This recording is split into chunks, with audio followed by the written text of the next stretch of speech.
नमस्कार। एक बार फिर इस चैनल में आप सभी का स्वागत है। आज हम इस वीडियो के द्वारा कक्षा 8 गणित 8 ग्रेड अभ्यास पुस्तिका के माध्यम से 8 ग्रेड जो वर्ष 2024-25 में हम अभ्यास करने जा रहे हैं, जिसके पिछले वीडियो में हमने अध्याय पहले परिमेय संख्याओं का हमने अभ्यास किया। आज इस वीडियो के माध्यम से हम अध्याय 2 एक चर वाले रैखिक समीकरणों का अभ्यास करेंगे। तो इसमें जो हमें प्रश्न दिए गए हैं, हम उन सभी प्रश्नों का अभ्यास करें। उससे पूर्व अध्याय का जो नाम है एक चर वाले रैखिक समीकरण, तो सबसे पहले हम थोड़ा इस पर विचार करें कि एक चर वाले रैखिक समीकरण। एक चर देखो, चर वो राशियां होती हैं जो हमेशा बदलती रहती हैं, जिनके मान परिवर्तित होते रहते हैं, जैसे एक्स वाई जेड जो स्मॉल लेटर में रहते हैं वो चर कहलाते हैं। और रैखिक कहलाता है जिसके ऊपर एक की पावर हो, जिस चर के ऊपर एक की घात हो वह रैखिक कहलाता है। और समीकरण होता है जो बराबर होता है। जहाँ बराबर लगा है निश्चित ही वह समीकरण होता है, और समीकरण में बराबर होने से उसके दो पक्ष बन जाते हैं। एक होता है दायां पक्ष और एक होता है बायां पक्ष। एक बायां पक्ष और एक दायां पक्ष। दाएं पक्ष को हम राइट हैंड साइड बोलते हैं और बायां पक्ष को हम लेफ्ट हैंड साइड बोलते हैं। तो आप समझ जाएं कि जब एक चर वाले रैखिक समीकरण, यानी ऐसा समीकरण जिसमें एक चर हो और एक घात का हो, तो वह रैखिक समीकरण कहलाता है। अब इस रैखिक समीकरण में यहाँ पर जो कुछ दिया गया है, तो सभी विद्यार्थी इसको समझने का प्रयास करेंगे। और इसमें जो भी समीकरण होता है उसमें बराबर होता है, और उसमें एक चर राशि दी जाती है, चाहे वह चर की राशि कोई भी हो, वो कहलाता है समीकरण। आप इस यहाँ से समझ चुके होंगे कि 6x + 4 = 64 जो हमें प्राप्त हुआ है, यह समीकरण कहलाता है, जिसमें x एक चर है और बराबर जो होता है, जिसको हम समता या बराबर का चिन्ह, यह समता का चिन्ह समीकरण को दो पक्षों में बांटता है, एक दायां पक्ष और एक बायां पक्ष। इस प्रकार से हम दाएं बाएं में और समीकरण के मान हल कर सकते हैं, और जो हमें राशि प्राप्त होती है वह उस समीकरण का हल कहलाती है। तो अब आप इसमें समझेंगे कि हम ये कह सकते हैं कि समीकरण में चर का मान जो समीकरण को संतुष्ट करता है, ध्यान दीजिए, समीकरण में चर का मान जो समीकरण को संतुष्ट करता है वह समीकरण का हल कहलाता है। इस बात पर आपको ध्यान देना है। समीकरण का हल क्या कहलाता है? जब समीकरण में चर का वह मान जो समीकरण को संतुष्ट करता है। संतुष्ट करने का अर्थ होता है कि जब उसके दोनों पक्ष बराबर हो जाते हैं तो हमें कह देते हैं कि यह संतुष्ट हो गया है, और वही मान उसका हल कहलाता है। तो आइए इनमें से कौन से समीकरण हैं और कौन से नहीं हैं, बॉक्स में हाँ या नहीं हमें लिखना है। जैसे 17 = x - 10, तो यहाँ पर हम देख रहे हैं इस पूरे में x जो है चर राशि है और बराबर दिया है। इसका अर्थ यह है x की पावर भी 1 है, तो यह एक चर का रैखिक समीकरण है। तो यहाँ हम लिख देंगे कि हाँ, यहाँ क्या लिख दिया जाएगा कि हाँ यह समीकरण है। इसके बाद दिया है x - 7 > 5, यानी x - 7 बड़ा है 5 से। तो यहाँ किसी भी प्रकार चर तो है, एक घात का है, लेकिन यहाँ बराबर नहीं है, तो हम कह देंगे कि यह समीकरण क्या है? नहीं है। ये आपका समीकरण नहीं हो गया। इसके बाद दिया है 20 इंटू 10-4 बराबर 120। यहाँ बराबर दिया है तो यहाँ किसी भी प्रकार की कोई चर राशि नहीं है, तो हम इसको स्पष्ट कह देंगे कि यह समीकरण नहीं है। फिर दिया है 7x - 2 बराबर 5। अब यहाँ हम देख रहे हैं कि यह एक चर का है और एक रैखिक है, यानी एक पावर है और बराबर भी है, तो हम इसको कह देंगे कि यह समीकरण है, यानी हाँ। इस प्रकार से हमने इन सभी को हाँ नहीं समीकरणों में बताया। आगे कहा गया है कि गणितीय कथनों से समीकरण निर्माण। अब हमें कुछ गणितीय कथन दिए जाएंगे, उनसे हम समीकरण का निर्माण करेंगे। जैसे यहाँ समीकरण हम लिखना सीखेंगे तो नंबर 1 में बताया गया है कि z के 6 गुने में से 5 घटाने पर 7 प्राप्त होता है। तो इसे हम कैसे लिखेंगे? z के 6 गुने में से अर्थात 6z, तो हम इसको 6z लिखेंगे और गुने में से इसी 6z में से 5 घटाने पर तो -5 कर दिया, तो हमें कितना प्राप्त होता है? 7 प्राप्त होता है। तो हमारा समीकरण बना 6z - 5 बराबर 7। दूसरा देखते हैं, m का 1/4 7 से 3 अधिक है। 1/4 तो m का अर्थात गुणा और 1/4 अर्थात 1/4। तो का जब गुणा होगा तो m का 1 में गुणा होगा, तो आएगा m/4 बराबर चौथाई से चौथाई 7 से 3 अधिक है, यानी ये 7 रहेगा। m/4 बराबर 7 और चूंकि 7 से अधिक है, कौन अधिक है? m का 1/4, तो हम इसमें 3 प्लस और कर देंगे, तो ये बन जाएगा m/4 बराबर 10। अब हम देखते हैं समीकरण से गणितीय कथनों के निर्माण। जब हमें समीकरण दिया जाएगा तो हम गणितीय कथन का निर्माण कैसे करेंगे? तो इसमें कहा गया है कि 2x - 3 बराबर 7। तो यहाँ x का 2 में गुणा है, तो हम कह देंगे कि x के दुगने में से 3 घटाने पर 7 प्राप्त होता है। दूसरा दिया है x/4 + 4 बराबर 6।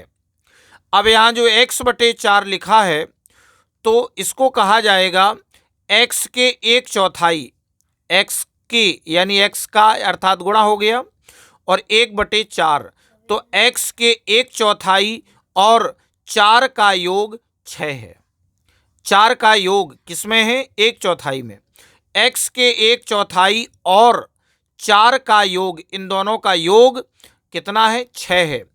इस प्रकार से समीकरण जिसके दोनों पक्षों में चर उपस्थित हो, अगर हमें समीकरण में जब दोनों पक्ष, बायां पक्ष और दायां पक्ष, दोनों तरफ जब हमें समीकरण दिए जाते हैं, तब हम क्या करते हैं कि चर वाले पदों को किसी एक पक्ष में ला करके समीकरण को सरल बना करके हल ज्ञात करना पड़ता है।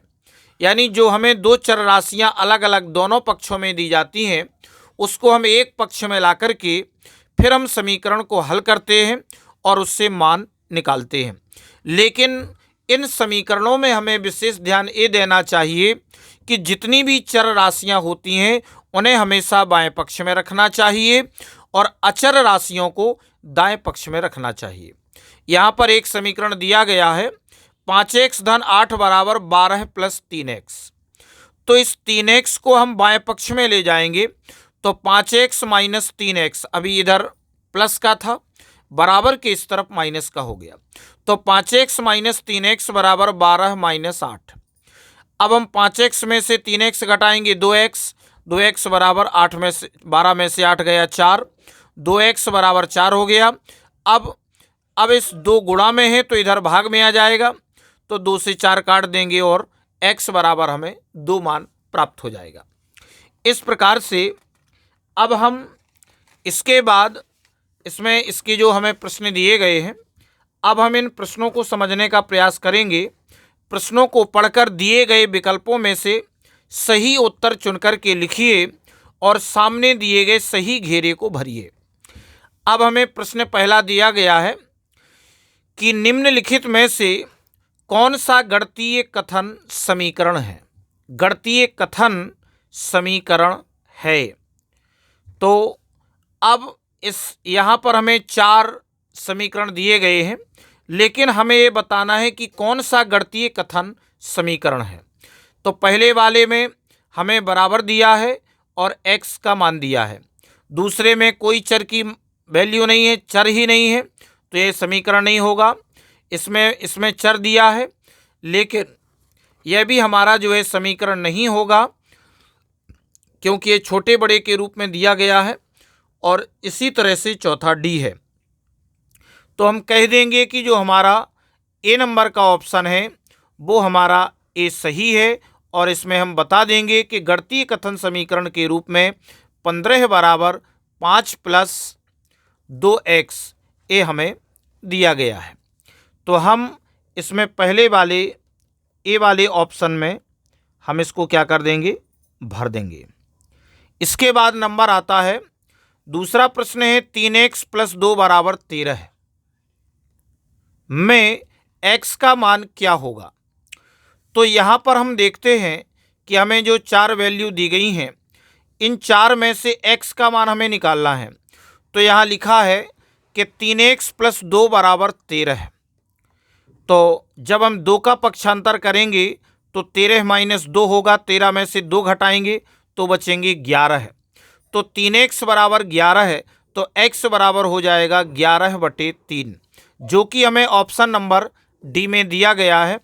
तो इसका ये आपका डी ऑप्शन सही हो जाएगा और आप इसको पूरे तरीके से भर देंगे और इसमें आप लिख देंगे डी x बराबर 11/13। अब आगे प्रश्न नंबर तीसरे में कहा गया है कि एक चर वाले रैखिक समीकरण के हल होते हैं। एक चर वाले रैखिक समीकरण के हल होते हैं। तो यहाँ पर हम देखते हैं कि जब चर रैखिक होता है, अर्थात एक घात का होता है, तो उसका हल भी केवल एक ही होता है। और इसमें जो हमें दिए गए हैं, तो इसका जो सही ऑप्शन होगा वह है बी, केवल एक हल। तो यहाँ पर हम बी ऑप्शन को क्या कर देंगे, भर देंगे और ये हमारा सही हो जाएगा। यहाँ लिख भी देंगे बी, केवल एक हल। अब आगे चौथे प्रश्न में पूछा गया है कि दो संख्याओं का योग 16/7 है। यदि एक संख्या 11/7 है तो दूसरी संख्या कौन सी है। दो संख्याओं का योग 16/7 है और एक संख्या 11/7 है, दूसरी हमें प्राप्त करनी है।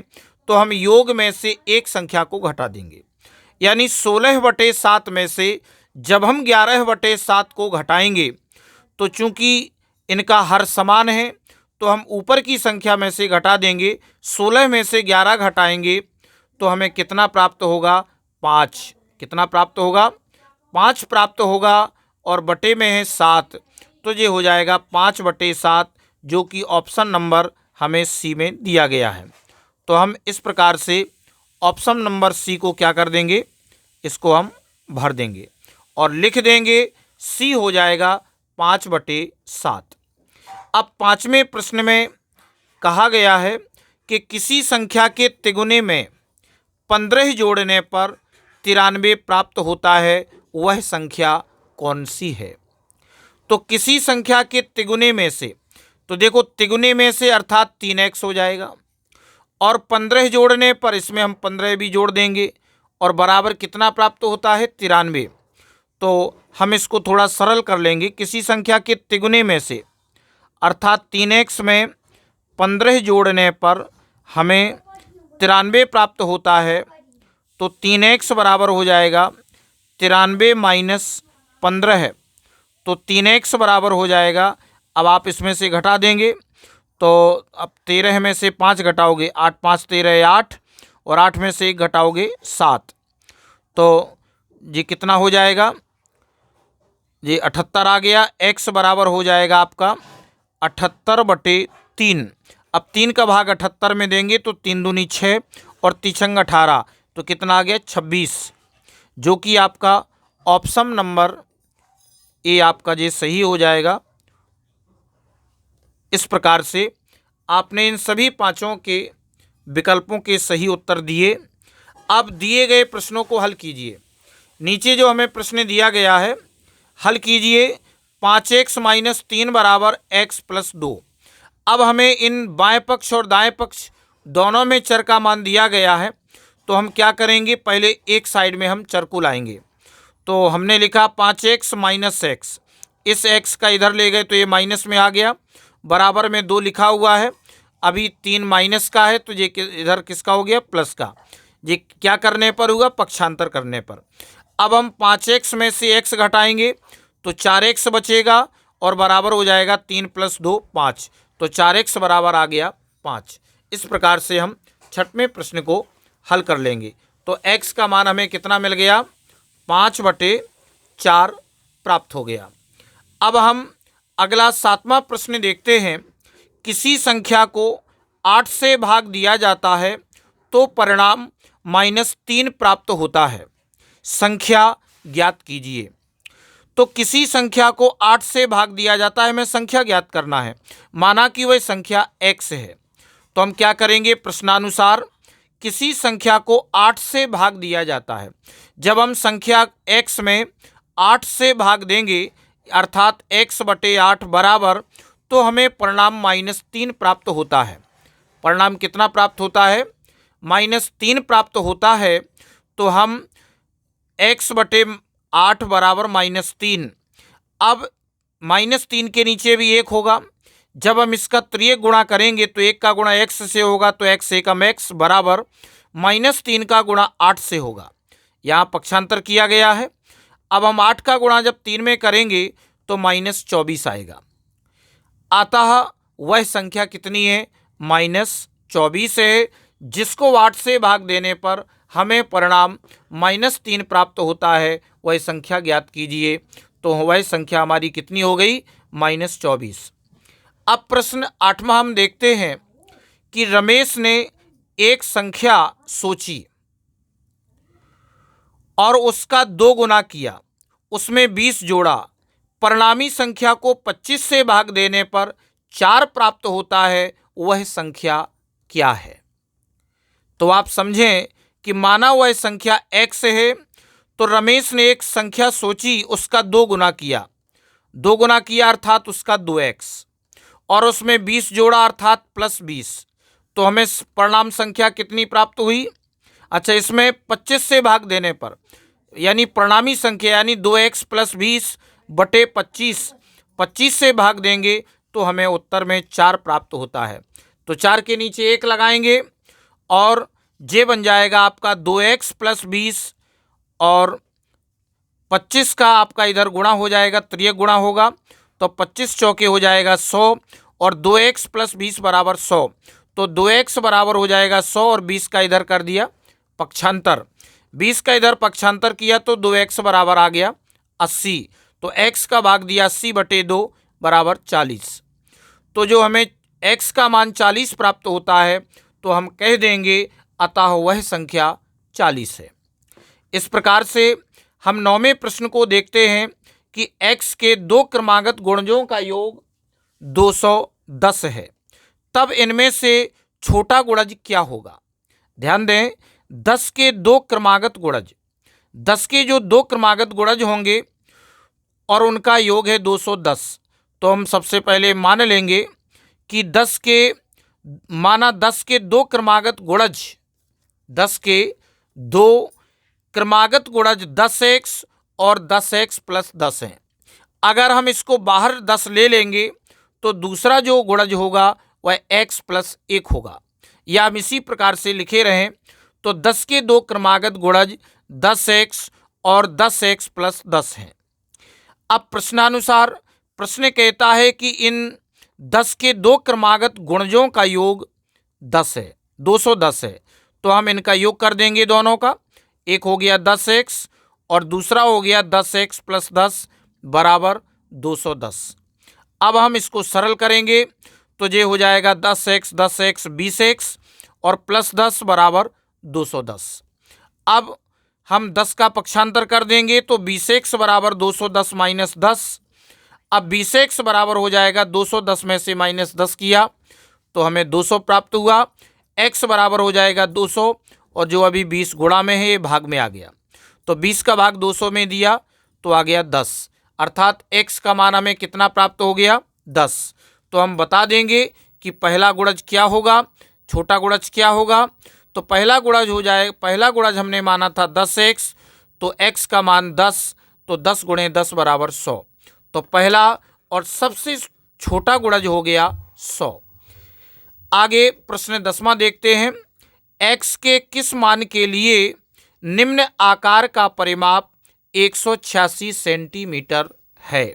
हमें यहाँ पर एक आकृति दी गई है, जे एक आयत की आकृति है जिसमें से हमें इसकी लंबाई 2x धन 66 और इसकी जो चौड़ाई है 5x धन 6 दी गई है, और इस पूरी आकृति के आकार का जो परिमाप है वह 186 सेंटीमीटर है।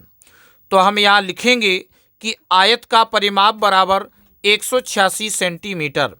तो इस आयत का जो परिमाप होता है इसका सूत्र 2 इंटू लंबाई धन चौड़ाई बराबर 186।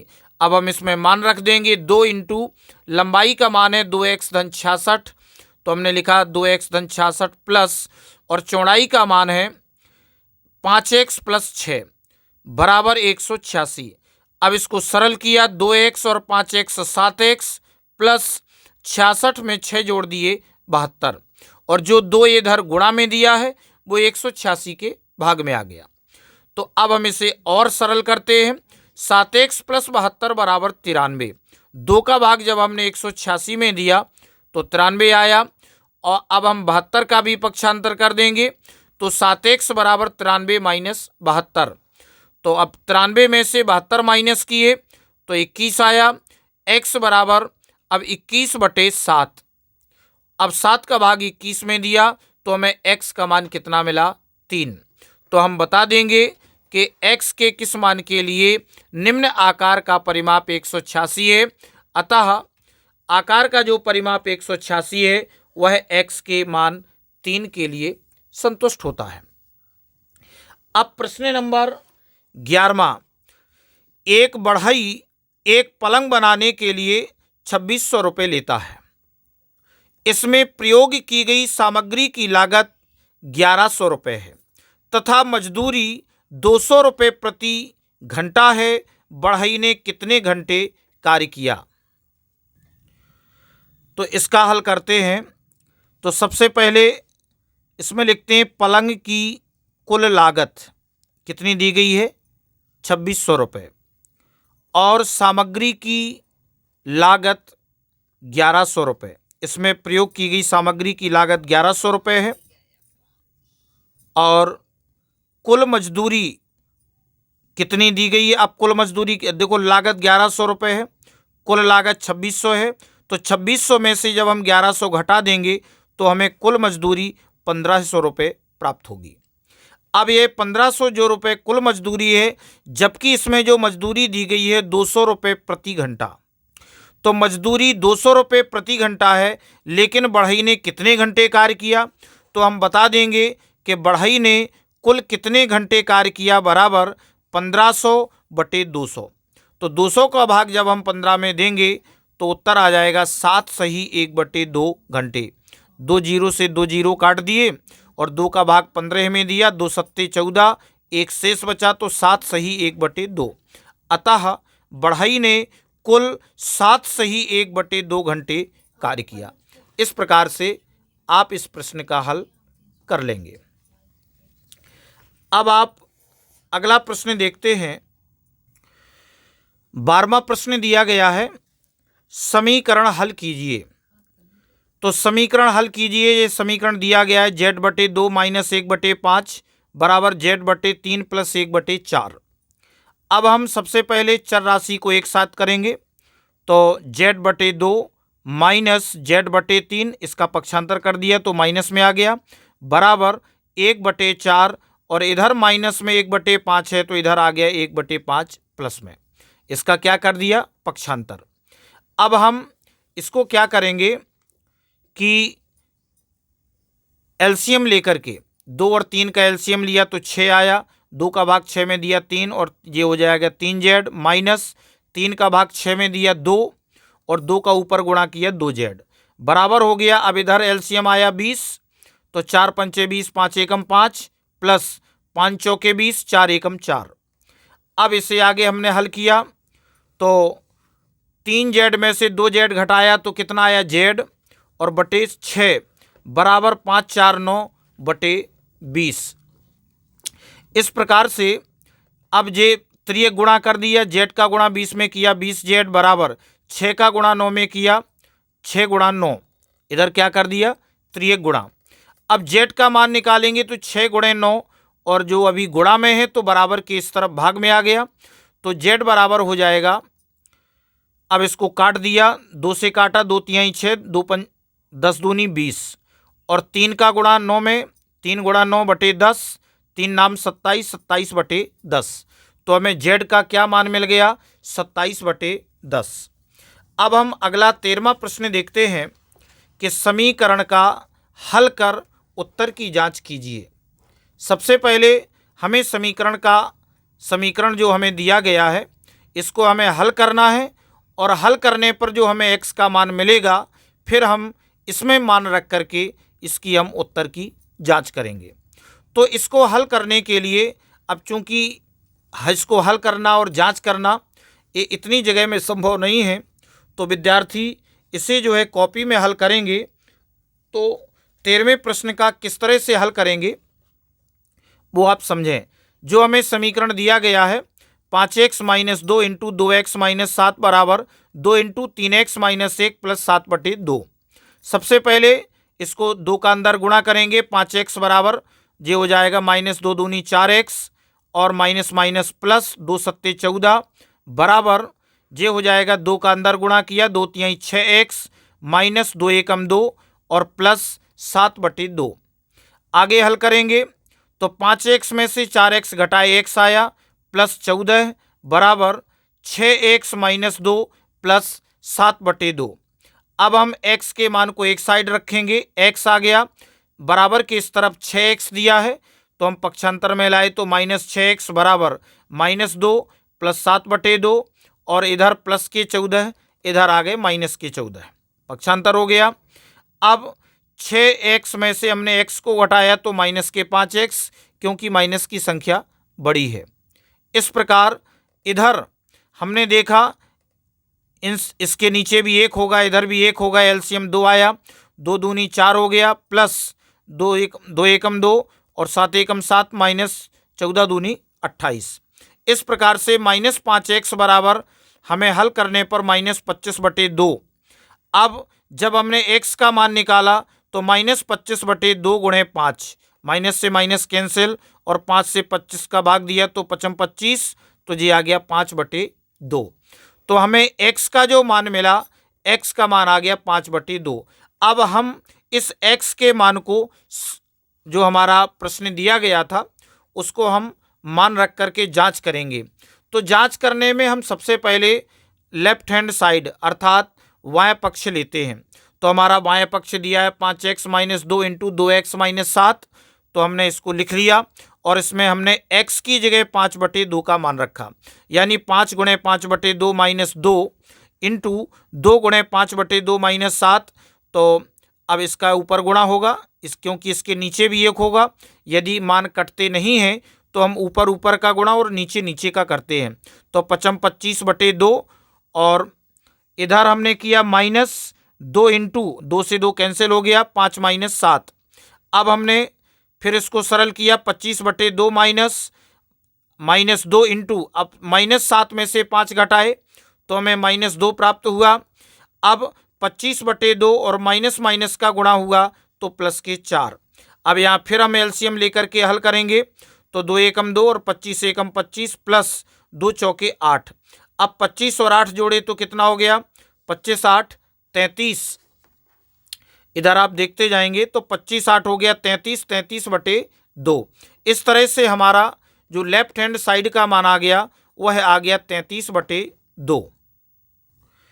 अब हम इसी का दायां पक्ष राइट हैंड साइड इसको हल करते हैं तो 2 इंटू 3x माइनस 1 प्लस 7/2।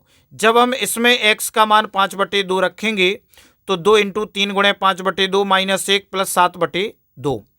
अब हमने इसको सरल किया, 2 इंटू 3 5 15/2 माइनस 1 प्लस 7/2। अब इधर हमने 2 फिर लिखा, इंटू एलसीएम लेके हल किया तो 15 एकम 15 माइनस 2 एकम 2 प्लस 7/2। अब इसको काट दिया चूंकि गुणा में लिखा है। अब 15 में से 2 घटाए 13 प्लस 7/2। यहाँ भी हमने एलसीएम लेके हल किया, 2 आया, 13 दूनी 26 प्लस 7, तो 26 7 33 33/2। इस तरह से हमारे लेफ्ट हैंड साइड और राइट हैंड साइड दोनों 33/2 आ जाते हैं। तो हम समझ जाएंगे कि हमारा जो x का मान 5/2 आया है, यह समीकरण को क्या करता है, संतुष्ट करता है। इस प्रकार से हमारे इसके उत्तर की जांच हो जाती है। अब नेक्स्ट में 14वां प्रश्न हम देखते हैं। इसको बड़ी सावधानी के साथ समझना है। एक माँ और उसकी 2 पुत्रियों ने एक कमरे का निर्माण 75,000 में करवाया।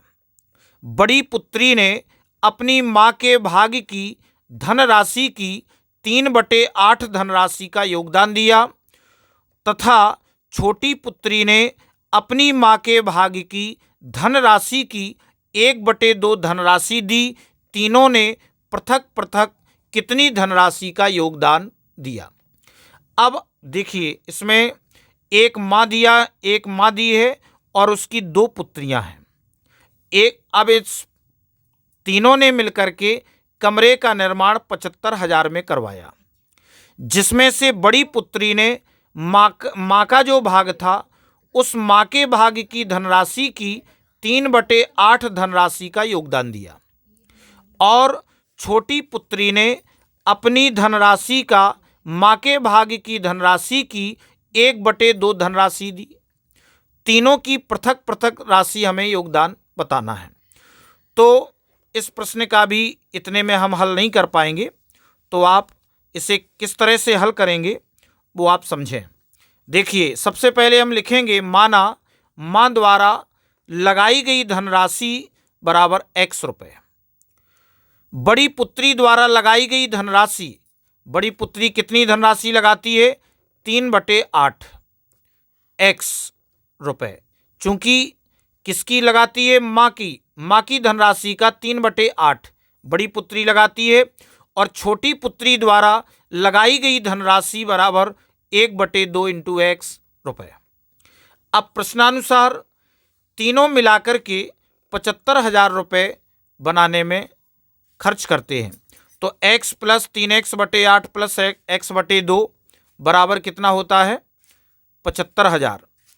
तो अब एलसीएम लेके हल करेंगे। इसका एलसीएम 8 आया तो 8 एकम 8x प्लस ये हो जाएगा 3x प्लस और यहाँ 2 का भाग 8 में देंगे, 2 चौके 8, 4x बराबर 75,000। 8 3 11 4 15x/8, तो 15x बराबर हो गया 75,000 और 8 जो अभी भाग में है वो इधर गुणा में चला गया और इस प्रकार से x बराबर आ गया 75,000 गुणा 8/15। तो x बराबर हो गया, अब 15 से भाग दे दिया, 15 75 और 3 0 यानी 5,000 गुणा 8, तो 8 45, तो x का मान हमें 40,000 प्राप्त हो गया। अब हम क्या करेंगे, तीनों की राशियों को बताएंगे। तो माँ द्वारा लगाई गई धनराशि जो हमने x मानी थी उसकी कीमत आ गई 40,000 रुपये, लेकिन बड़ी पुत्री द्वारा लगाई गई धनराशि थी 3/8x, 3/8 इंटू एक्स। तो अब हम x की जगह 40 मान रखेंगे तो 3/8 गुणा 40,000, तो 8 45, 5,000 गुणे 3, तो ये हो गया 15,000 रुपये। यानी बड़ी पुत्री द्वारा जो धनराशि लगाई गई वह कितनी है, 15,000 रुपये। इसके बाद अब हम छोटी पुत्री का बताएंगे कि छोटी पुत्री द्वारा लगाई गई धनराशि 1/2x थी। तो हम इसमें भी 1/2 और x का मान 40,000 रखेंगे तो हमें 2 का भाग देने पर 20,000 प्राप्त होता है। तो हम तीनों का बता देंगे। अतः तीनों ने पृथक पृथक 40,000 रुपये, 15,000 रुपये एवं 20,000 रुपये की धनराशि का योगदान दिया। इस प्रकार से हमने 14वें प्रश्न को हल किया। अब इसका अंतिम प्रश्न आता है। नीचे समीकरण मॉडल दिया गया है, इसको आप ध्यान से देखेंगे। नीचे समीकरण मॉडल दिया गया है और यहाँ बना है कि 5x माइनस 6 बराबर 4, 5x माइनस 6 बराबर 4 दिया है और यहाँ कुछ संकेत दिए हैं। जो बाल्टी नुमा बनी है ये x को प्रदर्शित करती है और जो माइनस का 1 है यह माइनस को प्रदर्शित करता है और जो प्लस 1 है यह गोला बना करके इसमें प्लस दिख रहा है। तो हमें इसमें क्या समझना है, यहाँ पर जो हमें समीकरण दिया गया है कि 5x माइनस 6 बराबर 4, तो आप समझ जाएं कि 5x में जो संकेत दिया है वो बाल्टी का है और चूंकि 5 में गुणा का है तो हम यहाँ पर 5 बाल्टियाँ बना देंगे। 5 बाल्टियाँ बना दी और माइनस 6, तो माइनस का जो संकेत दिया है वो माइनस के लिए दिया है कि गोला बना करके आप माइनस लगा दें। तो कितने हैं माइनस 6, 1 2 3 4 5 6, तो ये हमने 6 जे बना दिए और इनका बराबर कितना दिया है 4, चूंकि वो प्लस का है तो इस तरह से हम गोला बना करके +4 बना देंगे। अब नंबर 1 में हमसे कहा गया है कि 7y + 14 बराबर 7। या तो हम इसे सरल कर सकते हैं, 7 का भाग दे देंगे, जो बचेगा उसके द्वारा हम इस संकेत के रूप में बना सकते हैं। नहीं तो इसी प्रकार से भी हम 7y + 14 बराबर 7 को आप किस तरह से इसमें बनाएंगे वो आप समझें। तो आप ध्यान देंगे कि 7y यानी चर के लिए जो हमें बाल्टी का संकेत दिया गया था तो हम यहाँ पर 7 बाल्टियाँ बना देंगे तो ये 7y कहलाएगा। और प्लस की संख्या को हमें प्लस से प्रदर्शित करना है तो हम इन 14 को इनको प्रदर्शित कर देंगे और बराबर में हमें जो 7 दिए गए हैं तो ये 7 हम प्लस के रूप में संकेत कर देंगे। इसके बाद दूसरा हमें जो दिया गया है कि 5x माइनस 6 + 6 बराबर 4 + 6, तो यहाँ -6 और +6 इसको हम काट देंगे तो हमें मिलेगा 5x बराबर 4 + 6। जैसा कि आप इसमें देख पा रहे होंगे हमने इसको सरल कर दिया तो 5x बराबर 6 + 10, 4 + 6 तो कितना आ गया 10। अब हम 5x बराबर 10 को देखेंगे तो जो हमारी चर राशि थी उसको हम बाल्टी से प्रदर्शित कर रहे हैं तो हमने इसको 5x की जगह 5 बाल्टियों को बनाया और बराबर में चूंकि प्लस की संख्या है 10 तो हमने प्लस के 10 चिन्ह बना लिए। इस प्रकार से ये आपका वीडियो पूरा होता है और इस अध्याय का दूसरे अध्याय का हमने अभ्यास पूरा किया। और अगर आपको ये वीडियो अच्छा लगा हो तो इस वीडियो के लिए कमेंट और शेयर अवश्य करें। धन्यवाद।